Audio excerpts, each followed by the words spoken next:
All right, so DC fandom is still going down, and I figured I wanted to do this video just to knock off a few of these games and announcements that we gotten so far from the event. So keep in mind, we're probably going to get more going into tomorrow, but you already know, we'll definitely cover it. What's up, guys? Welcome back to the channel. Big Cloud here as always. So now I'm glad I didn't stream this, because I'm pretty sure my stream probably would have been taken down immediately, because y'all know how DC is when it comes to their movies.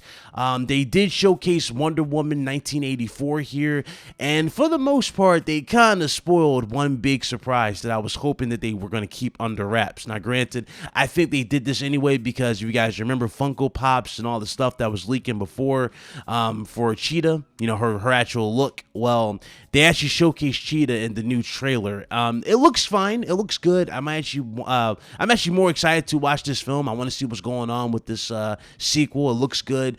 It really does look like they're keeping it authentic for one, and they're also having fun with this actual movie. So this actually could be really, really good. So yeah, I'm actually very, very excited for Wonder Woman 1984. So that's going to be cool to see when we get into the actual release date. Now, in terms of the gaming spectrum, we did get confirmation that one of the leaks that we talked about in the last video regarding this game was indeed true. Now, granted, we're still waiting for Suicide Squad. We haven't gotten that yet, but I'm pretty sure that's next. It could be showcased in the middle of me recording this video or maybe tomorrow, but don't worry. Again, I'll cover it as soon as we get it. But let's go to this. Gotham Knight was introduced, ladies and gentlemen. Let's go ahead and put this on the screen. Gotham Knight was introduced. This looks pretty damn good. I'm not going to lie. The player models look good. The armor and the new costumes look good. Now, in this particular story, and this is kind of like an Elseworld type of story from what I'm gathering, or maybe it's a different iteration, but I'm really going to call this an Elseworld story. That way you can kind of just believe it and not really go into much of a, you know, crazy conspiracy, right, for this game. But according to this, Batman, according to the trailer, has died, and he went into cold black. Cold black means that he destroyed the Batcave and all his records, all his high-tech suits and everything that Lucius Fox made him. And basically, he has left everything else to Robin and his disciples. So his disciples include, obviously, Robin. It includes Batgirl. It includes Red Hood, if I remember correctly, and Nightwing. All these characters are going to be working together, and you can choose between these characters and actually, you know, take out your enemies and traverse the city. What was pretty cool is with Robin. Robin can teleport to buildings this time around, which is interesting because he said, you know, all my old tech is available, but my new tech is gone. So that's interesting that you can teleport with Robin. Aside from that, they showed Red Hood. They didn't really announce if this was the PS4 or PS5 version that was exclusive or anything like that. They didn't say anything, if those of you that were wondering, but they did show Red Hood. So he was in here and all that stuff. It looks good. It looks really, really good. But again, honestly, dog, I'm more interested in this than I was before, but I do have some criticisms. Now, I didn't think they would go this route in terms of the gameplay. But here's what they've done with the gameplay. Now, the free flow combat, which has been a staple in the Arkham series, it feels like that's been kind of like stripped away a bit, and it feels kind of bare bones. If you guys remember in Batman Arkham City, Arkham Asylum, and Arkham Knight, you guys can pretty much do whatever in the combat. You guys can go from point A, point B when it comes to the enemies and literally take them out and just have a blast type of thing, right? The free flow combat was amazing.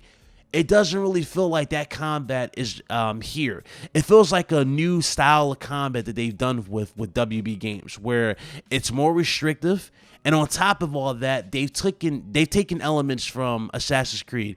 Villains now have and I can't believe we're doing this again, but villains have a level above their names. I don't know if you guys seen this in the gameplay. There's like a level 10, and you notice how Batgirl was conveniently level 10 to take out a level 10 enemy. You don't do as much damage against these enemies when you're like obviously underpowered to them. So that means that the game's going to have a lot of padding and a lot of, you know, leveling up for your character that you have to do in order to get through each particular level.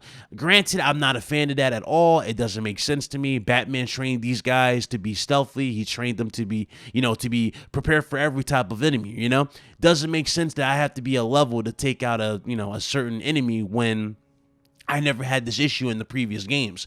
And granted, some people can say, well, Ryan, you know, the gadgets were kind of there to replace the padding. True, and I agree with you, but that made sense in terms of level progression and story progression. You know, you get more context to scenes. Like, for example, Arkham Asylum in the first one, the one that started the whole thing, right?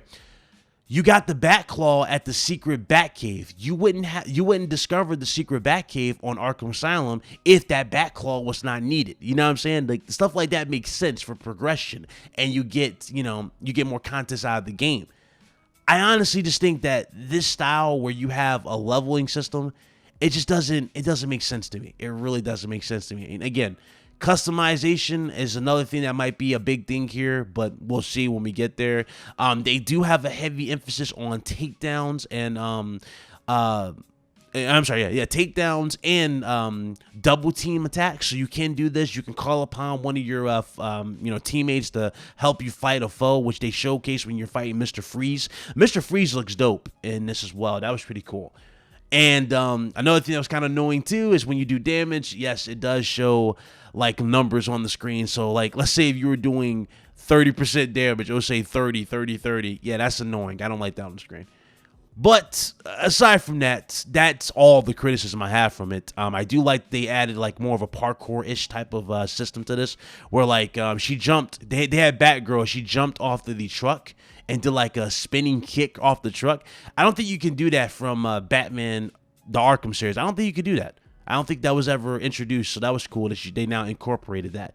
But honestly, yeah, that was pretty much it. The pride and grace there. I thought it was just like, some stuff could have definitely been kept alone, shouldn't have been messed around. They did confirm open world from what we saw. We saw Batgirl riding the her motorcycle throughout the city, so that's cool. I'm guessing again we'll get more context whether or not we can do that with Red Hood and Nightwing. But hey, cool. Very, very cool. I like what I saw. Gotham looks cool. They confirmed that in this world that Jim is dead. So Jim Gordon is dead. Batman is dead, supposedly. And yeah. And from what I'm looking at here, maybe the villain is Damian Wayne. Maybe. Because they confirmed the Court of Owls. The Court of Owls was also shown in here, and that was also in the leak that we talked about in the last video about this game as well. So all this has pretty much been confirmed, and yeah, it's definitely a interesting mixed bag for me. I'm excited. I'm a little but I definitely am more intrigued to see what else is going to be shown for this. All right. So now we have to wait for Suicide Squad, and we'll get there when we get there. But that's going to be it for this video. I want to say thank you guys so much for checking it out. See you on the next one. Later.